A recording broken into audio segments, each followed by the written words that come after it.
you don't just write a book. You put a message down on paper. And so if you don't have a message, there's no point in writing a book. This podcast is brought to you by Blackaby Ministries International. To find out more, visit blackaby.org.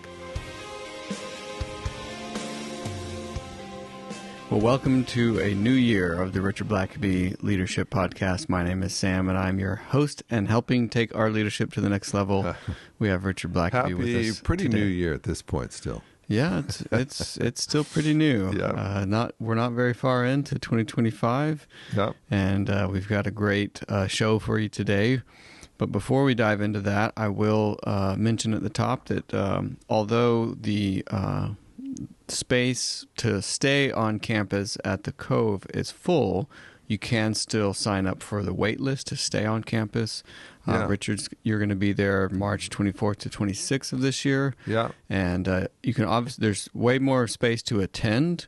There's just the space to stay on campus is full. They have just limited rooms on site. Yeah, but the auditoriums can still accommodate more. So if you want to stay nearby, find a nice bed and breakfast or Airbnb or hotel, you can do that. And you can get on the wait list. Yeah, and I always encourage people to get on that wait list because even I've had, I think last year there was at one point like 40 different people on the wait list, and they just for various reasons they burn through that list a lot. People end up having a funeral or a sick parent or something happens. They get stuff COVID always comes and up, and they end up canceling, and so you might be like number 20 on the wait list and still kind of keep that penciled in because but there's also Hampton Inn. There's a Holiday Inn that's quite close, like across the street pretty well from the Cove, where you can stay there where you sleep, but you can still get your meals, a meal plan at the Cove and be there for all the conference. And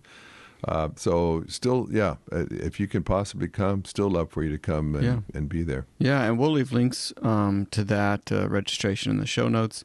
And there'll be those three options. You can just attend. You can attend with meals, or you can attend and be on the wait list to stay on campus. And just real quick, what is the topic of Well, I'm going to be looking at the book of Revelation. And so I'm it's very interesting. I've never taught at a conference anywhere on the book of Revelation before, but it just felt like that was time. And so I've been just really leaning into that book of late and studying it and reading commentaries and thinking it through.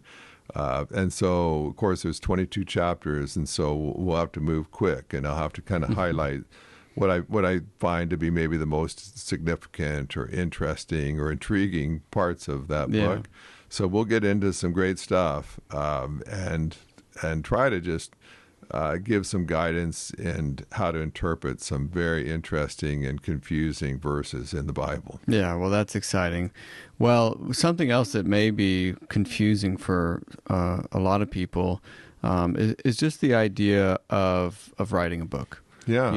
You've talked to many people who have said, maybe I want to do that, but where do I start? How do I find a publisher? What would I say? How would I organize my thoughts? That seems overwhelming. Yeah. But we thought on this, first podcast of the new year, maybe just pick your brain a little bit on what it takes to write and what are some principles that we can think about if we find ourselves in that position to consider writing a book.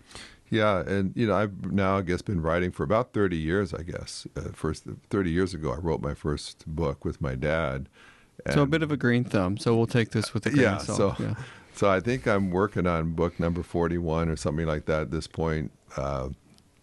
And so I've written plenty. I don't know everything about it, but I do have, Sam, a lot of people. I mean, regularly, I have people reaching out to me and saying, I've got this idea for a book, but I don't know where to start, or where do you find a publisher to get a book published? Or I've got these things that I've taught in various places that people seem to really appreciate, but I'm not a writer, and so I just have always assumed that I'll speak on it, but I could never write it. And do you have any suggestions? And so I just thought it would be helpful to just I give some of the same spiel over and over again to folks just as they start out. And interestingly, I've had a shelf, a couple of shelves, filled to overflowing with books that people have ultimately written, and they'll often send me a copy. And I've had people that I had lunch with or I talked with about this at the end of, after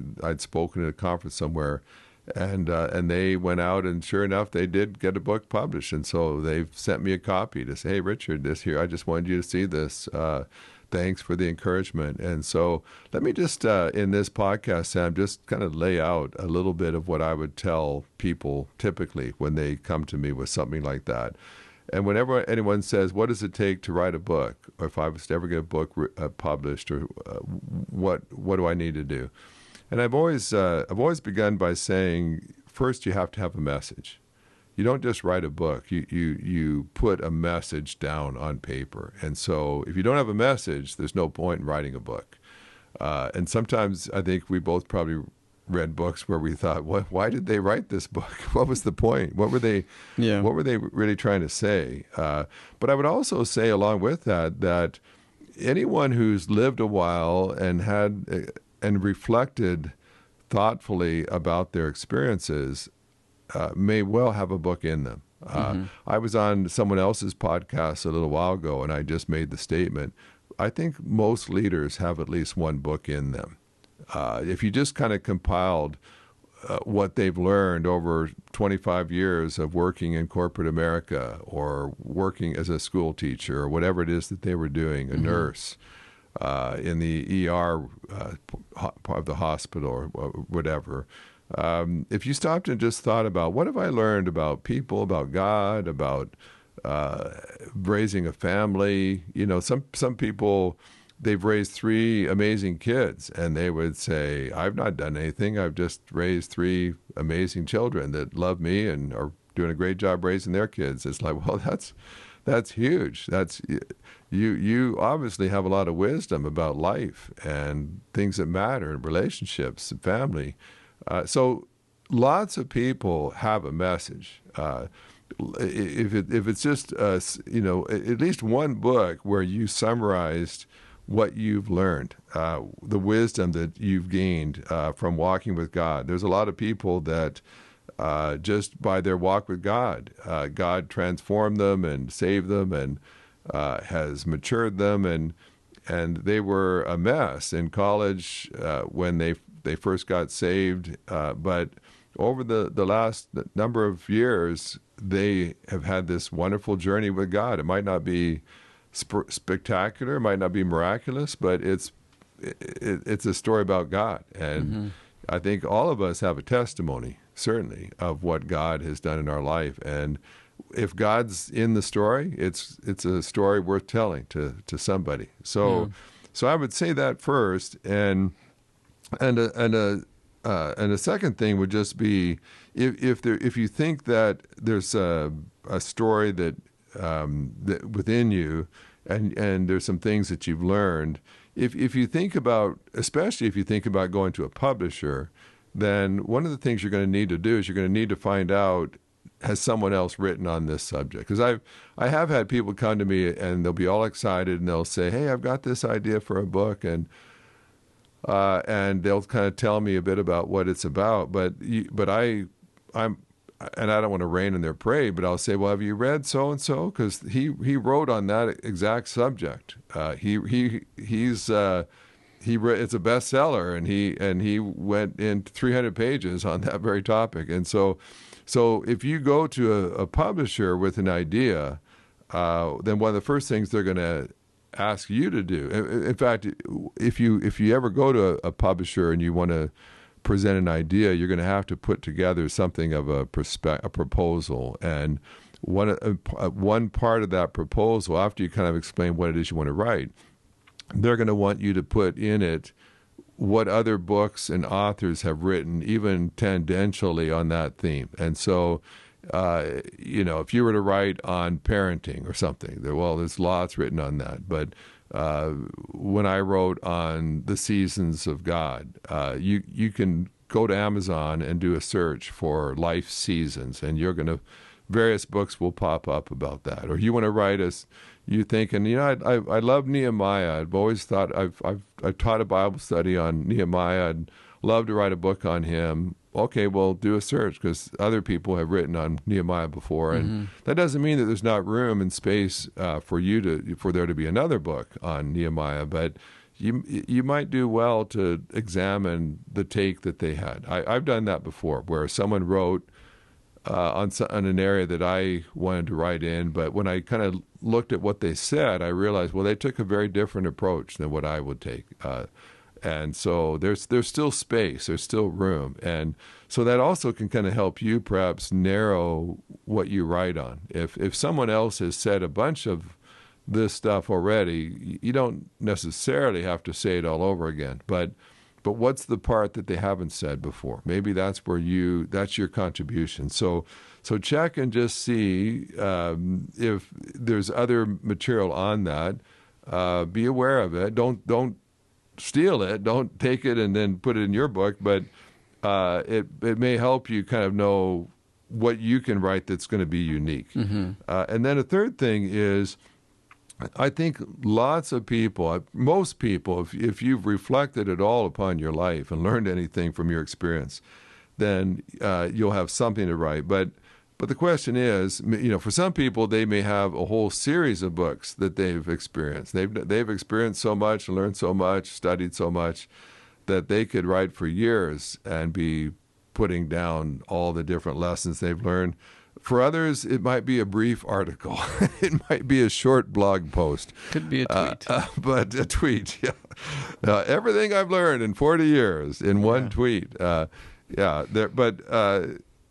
so if you're going to write something, I've known people that maybe they submitted one article to a family magazine about one aspect of parenting, perhaps, that God really taught them. It was very helpful, but you could pretty well summarize it in an article, or maybe it's a blog post or something. But you just wrote it, and you didn't need to write a comprehensive tome on parenting. But this one aspect of parenting is a unique insight, and it ought to get out there somewhere. And so maybe it's an article that you submit somewhere to a magazine. And there's also some writing that you're maybe not everybody needs to know about it. I've had some people send me some stuff that they wrote, and I've had some that it was kind of like a memoir. It was just, my wife and I had a great, 50 years of marriage, and I just wanted to write the story about a love story. Well, that can be good if it's, but of course nobody just wants to read about just someone else's experience unless it taps into universal experiences, unless they learn some things that is helpful for other people to learn as well and to know. But we went here on our honeymoon, and it was really fun, and we this or that, and well, I've had some people write that, and it's very meaningful to them. But just as a total stranger, it doesn't mean that I'm glad they had a great honeymoon. But that's not necessarily what I need to read all about. But there may be a limited audience of people that are interested in that. So, for instance, maybe I've known people that wrote a book primarily for their kids and grandkids. And maybe their mother, and the family was interested. And so, of course, one of our associates that works with us, Rick Fisher, just really felt like he wanted to write a book for his grandkids, particularly his kids and grandkids, which is just sharing just some lessons he learned over the years walking with God. And so he called it From Generation to Generation, Building a Godly Legacy. He didn't intend for it to be a New York Times bestseller. Now, there's lots of wisdom there that people just wanting to raise godly grandkids that they can learn from. But and so we actually produce it at Blackview Ministries. You can get it from our website, and Sam, you can leave that in the show notes. But sure. But it's not real big, but Rick just felt like if just my kids and grandkids read it, maybe great-grandkids one day, then they'll at least know some of the spiritual journey of their great-grandfather. And and I think that's something that can't really be overstated about writing, is that you are, in some ways you're immortalizing yourself. That, whether it's to the audience of your immediate kin or it's to the public, leaving something of yourself on paper, I think is a really powerful thing. And, even if for posterity's sake, to know, okay, well, this is what, this is how Rick saw his legacy. This is what he thought about what mattered. These are, his thoughts on this topic or that topic. And I think that can be, just as an exercise and as a way to kind of leave your mark, I think can be a really powerful thing. Well, and of course, this is primarily a leadership podcast about influence. And that is, like you said, it's a way to keep on influencing people after you're long gone. People can still read your books. If they get digitized, people can download it from Singapore, the Philippines, or from Iran, and be blessed by what you shared just because you took time to write it down. And I've been privileged enough to have people around the world that came up and told me how much, or they messaged me on Facebook or something and told me they live in a country I've never been to, but they've been blessed by my ministry just because they read something that I wrote down. So you hope that perhaps even years after you're gone, your life is still encouraging people, being a blessing. And so, because we've shared this before, but there's an African saying that says when a man dies, a library is lost, because a person over the course of their lifetime learns so much, but unless they wrote it down, the moment that they die, all of their accumulated wisdom is gone.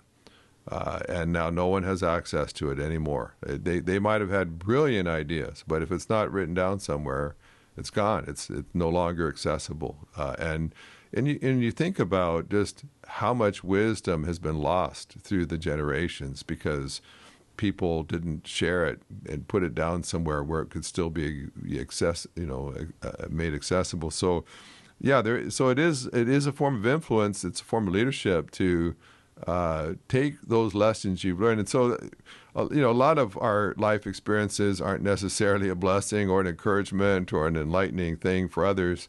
It doesn't have to all be written down. You're not writing an autobiography of every little thing you've done, but can you write down those lessons, those things God taught you, those things that were those aha moments of your life that periodically come along. You may not have an aha moment every year, but over the course of a lifetime, there's just some key things you've learned. If you were to pass on wisdom, maybe you're talking to your grandson now who's thinking about getting married, and you'd say, well, okay, I've been married 48 years. Let me just tell you, I've learned some things the hard way. Hopefully you don't have to learn it the same way I did. Mm-hmm. Let me just share it with you.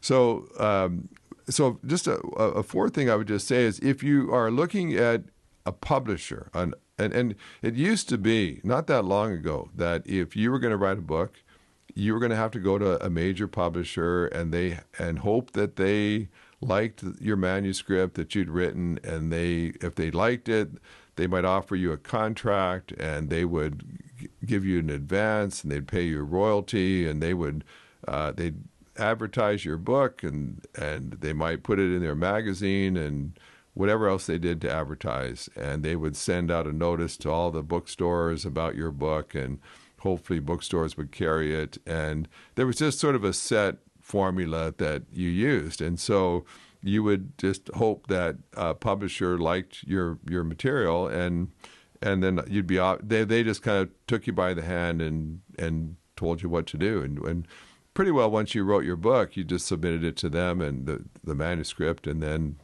you left it in their hands, and they took care of it all. And so we'll talk about how that's not happening nearly as much as it used to. But I can tell you that if you have a book idea, maybe you've written the manuscript already. I have people all the time that tell me, I've written this book, I just don't know what to do with it now. How do I get it in front of a publisher to look at? And Sadly, I remember being in a publisher's office one time.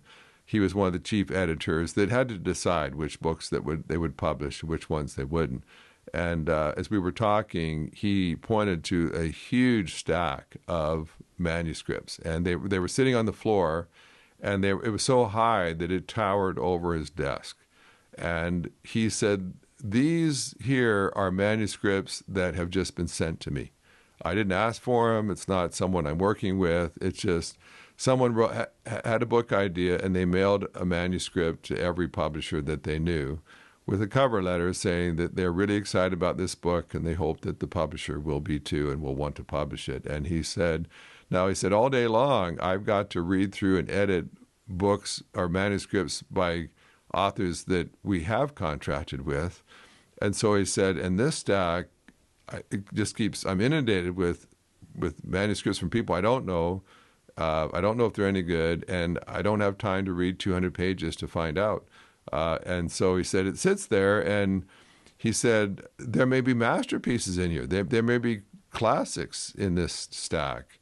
And hopefully I'll have time to kind of browse through and maybe figure that out. But he said, it's not a very hopeful way to do that. Now, that sometimes it works. You send in a manuscript and the title or something about the topic just is intriguing, and they peer into it and they realize, yeah, this is great. But for a lot of them, they just get tossed in a pile to get to when they have time. So two things in particular that most publishers, if you have never written before and you're trying to get in front of a publisher, even just to look at your manuscript, just to see if it's something that they would want to publish, one of the first things that they're going to typically want is for you to have an agent, a literary agent. And agents are people that typically you'll contract with an agent, and they will take your manuscript. They'll look it over. They'll give you an idea if it's publishable. They know they work with publishers all the time, so they know, you know what, this is just not something that publishers are publishing right now, or there's a glut of books just like this out there, or maybe they'll say, well, okay, a lot of publishers don't publish this. Maybe you're a woman, you've written a book for women, or maybe you've written a children's book, and so they'll say, well, these publishers don't even do children's books, or maybe they don't have a women's section, but this publisher does. They do a lot of women's books or kids' books or whatever, and so here, let's not waste your time mailing to this publisher because they don't even do this kind of thing. And so that's a literary agent will do that, and typically of course you pay them. A lot of them, what they'll typically do is they'll just take a percentage. They might take 10 or 15% of whatever you earn from it. If you get $1,000 advance, maybe they take $100, and then they take 10% of all your royalties after that. So they have a vested interest in getting the best deal for you possible, because they're making money every time you make money.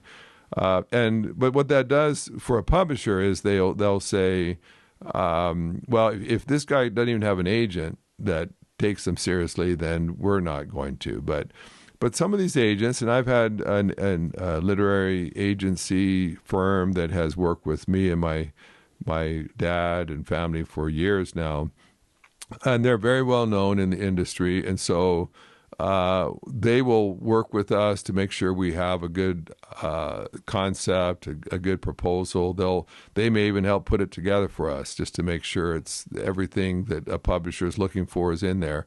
And then they may take it to some publishers, and they have contacts, and they're on the first name basis with people that make those decisions, and so they don't want to try to pawn off garbage and third-rate sort of material, because that doesn't look good for the agent. And so when an agent comes and says, "Hey, I've got something I think you'll be interested in. It's really well written. It's a new author, but they really have some fresh approaches and a really great writing style," and they'll at least get you a look. And so a lot of publishers just sort of think, well, if you at least have have a reputable publisher or agent that believes in you, then that means that you must at least have produced a serious work. And so that's one of the first things. And there's lots of different agents. Some are kind of higher level. I know, like our agency right now that we use. There's times where they're not even taking new authors. Their stable is full, and so they just aren't even really open to some new person starting out. But there's lots of different levels of literary agents, and I'm always being contacted by folks that are agents that are looking for authors, and so you have to look around a bit. Talk to other authors and ask them who they use or who they might recommend, and you might kind of be squeamish about paying them, but you may never even get in the door unless you have someone like that. And then a second thing is that a publisher is going to also ask you, what is your platform? How many followers do you have on Twitter or on Instagram or Facebook or whatever it is that you use?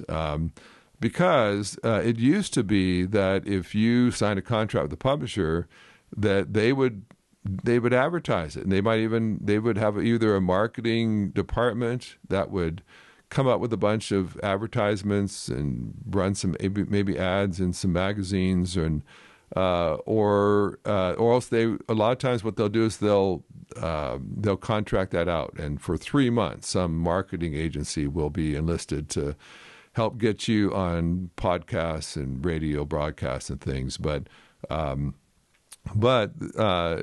now more and more it's just the margin on the profit margin for publishing books is not very high anymore. With people like Amazon and others that sell books pretty cheaply, when it comes right down to the profit to publish a book and so on, it's pretty thin. And so a lot of publishers, even if it's a really good book that you've written, they have to, at the end of the day, they got to figure out, but will it sell? I mean, you could have written a masterpiece of a book, but if no one knows who you are, no one picks up the book to read it, then it doesn't matter how good it is. Mm-hmm. They have to ask, will it sell? And so one of the things I want to know is what, just as you kind of market your own book, how wide is your reach? So if you've got 20 followers on Twitter, then if you post about it every day, you're touching 20 people. And so one of the things I always tell people is just be thinking about how you can be just growing your social media presence a bit, adding followers, and then what happens is then you can start sending out maybe little selected quotes from the book that's coming up, and you can be talking about you're real excited about this release and so on. And the other thing they'll want to know is, do you have a public presence where you speak? Are you a public speaker? Because if you're getting in front of audiences of 1,000 people or 100 people, then you can be talking about your book, and you can have a book table at the back to sell your book. And so that's what they always want to know is how much, because unless you're, you've written Harry Potter, or you've written some best-selling book like that, there's very few authors that can just write a book and have it out there, and everybody just snatches up the next book that you've written. Mm-hmm. So you're going to have to let people know about the book. You want to. I mean, the number one issue with a good book is a good message. You have to have a good message, and essentially that's what happened to my dad. He wrote Experiencing God. It was a life-changing message, and without any marketing at all, it just swept a nation. It swept the world. But most of the time, you're going to have to let people know that your book exists, and so be building that up, and be prepared to have a bit of a market yourself. You may not like public speaking, but you may need to get in front of some audiences and just talk about it in some way. And they'll want to know if you're like a pastor or you're an executive in business. They'll want to know, how many employees do you have? How many people go to your church? If you mentioned it from the pulpit, or you somehow put it in the company newsletter, how broad of a reach do you have to let people know about that? So that's one way, and that's going through normal circles. But the other thing I would just say is that what didn't exist maybe 20 years ago, or at least wasn't a big deal, was just the whole area of self-publishing. There now with laptops, with all kinds of software programs, with podcasts, with just so many new ways of using digital, it's just much, much easier now to self-publish a book than it used to be. So if you're, and I tell a lot of folks that may be a better option, because like I remember one time I wrote a book I've written for several different publishers, and I remember one, I'd written a book, and they were selling my book retail for like $18 or something. It was a paperback book. It seemed overpriced, but the problem is publishers kind of determine the price they're going to sell your book for. So they're charging like $18, which I think is just too expensive to pay for a paperback book, even if it's written by me. But then I looked, and they would sell a book for $18, and I would earn about $1 in royalties. And so $17 was the store that sold it, got a bunch of that profit, then the publisher got a profit. And so by the time it gets to me, I'm making $1. And yet but they're still, after like a month or so of release, they're wanting me. After that, they're not advertising it anymore. It's just me. So I'm doing all the advertising, going around speaking on it, posting on my social media. And every time a book sells, I'm getting $1 at best, and everyone else is sharing $17.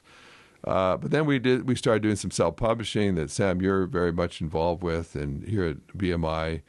And eventually that same book, it ended up that I got the rights back to it later, and we started self-publishing it through various channels. And we could sell that same book that was being sold for $18. We might sell it for $10, or might even sell it for $8.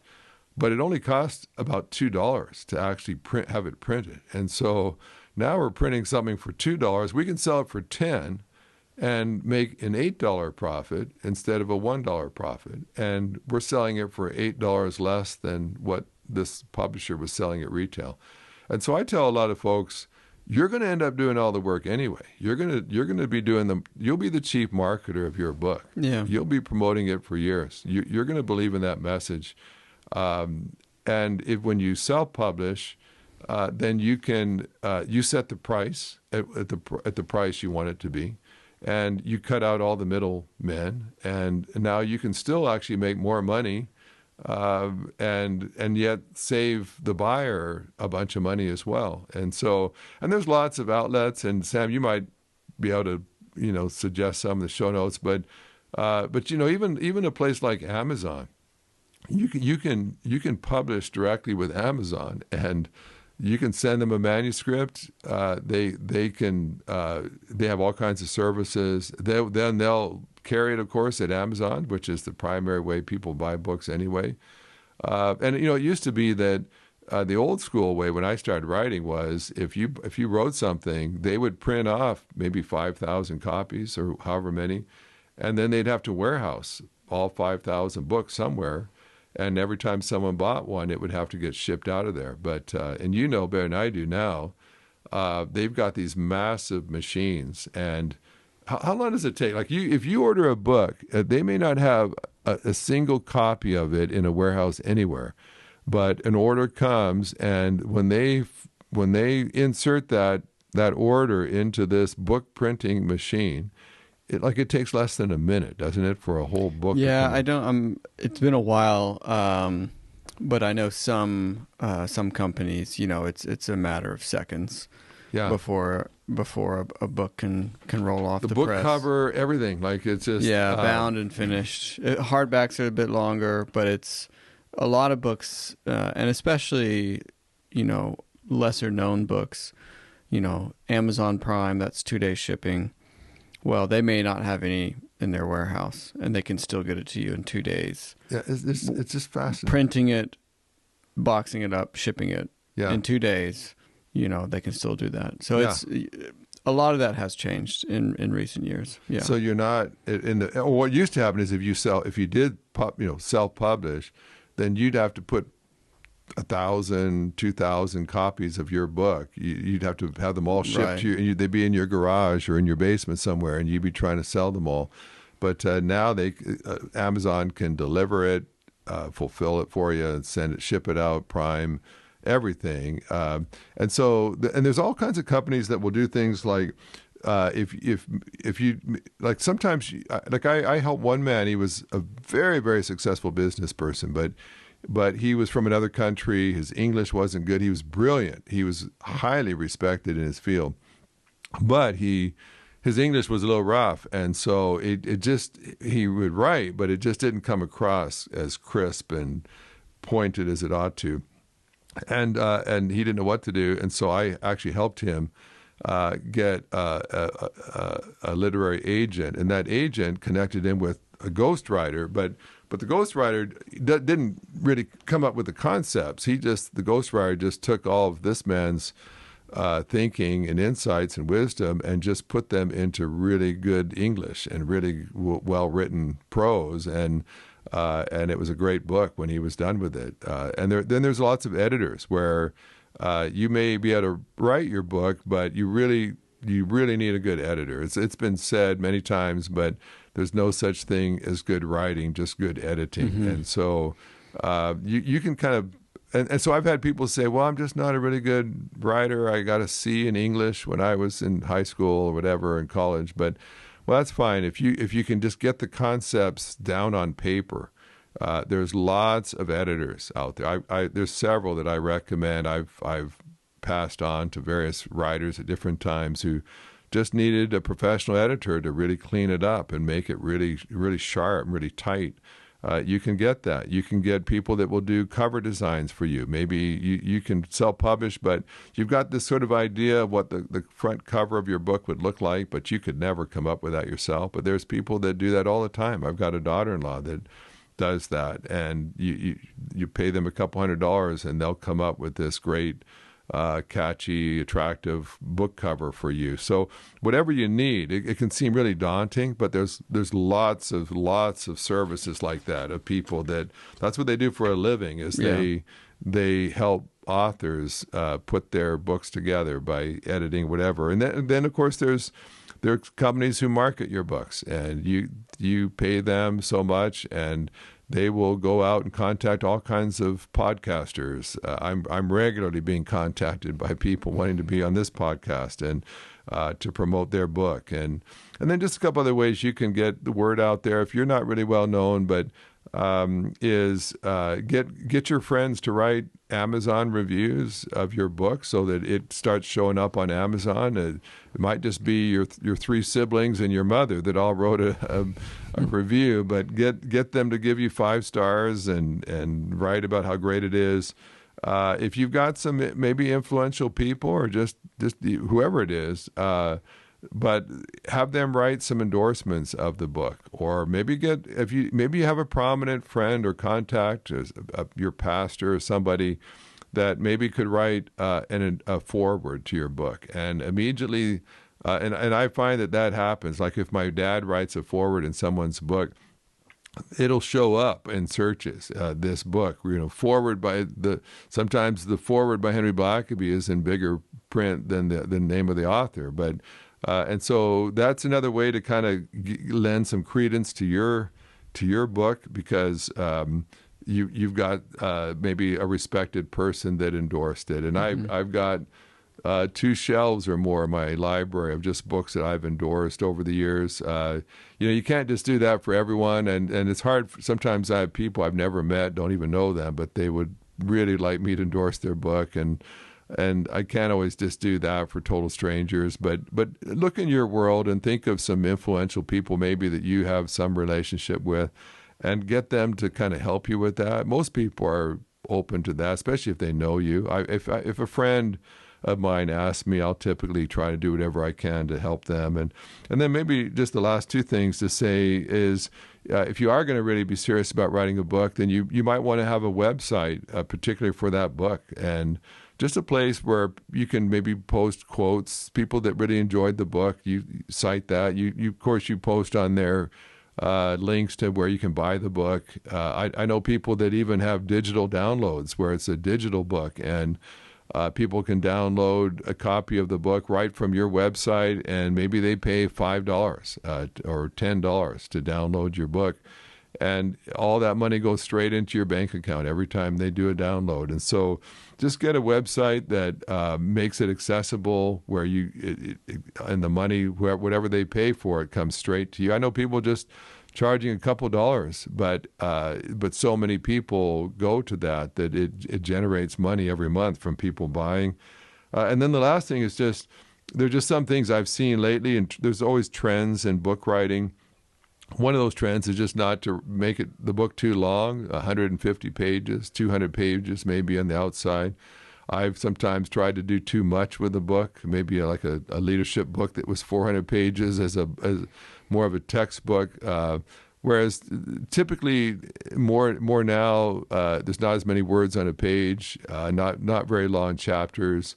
And the book is more focused. It's not trying to be a comprehensive tome, but more just leaning into maybe a couple of key insights that it's easy to read and it's easy to grab hold of it. And there's just lots of ways. Once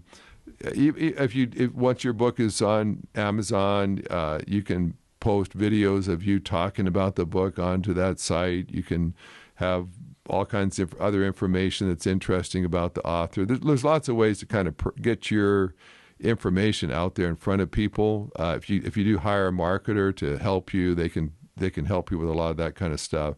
There's a lot that goes into writing a book. I don't want to sound too daunting, but to say that there's also just someone who's been in that world for a while. There's lots of people out there that will help you with that. Mm-hmm. And so if you really have a message you feel like will be a blessing to other folks, there is a way. Don't think it's impossible to get that book written. And it might just be for your immediate family and friends or church. I know a lot of pastors that their own people would love just to be able to read the story of what God did in their church. And it may encourage others as well, but maybe it's just more of a limited audience. But still, it's worth it to just have the discipline of putting that into print. And what you'll learn is when you write a book, you will learn a lot, and it will help focus you so that you can share and talk about what you've written as well. So lots and lots of reasons to perhaps take what God's taught you, what you've experienced, what you've learned, what wisdom you've gained, and put that down so that people years from now can still be being blessed because you took the effort to put it down in print. Well, I appreciate you walking us through this, Richard, and for all of our listeners, I hope you go forth and write. Yeah. And maybe this time next year, we'll... And let us know if this podcast encouraged you and you kind of ventured out. We'd love to hear that. We'd love to hear what happened. Good. Well, until next time.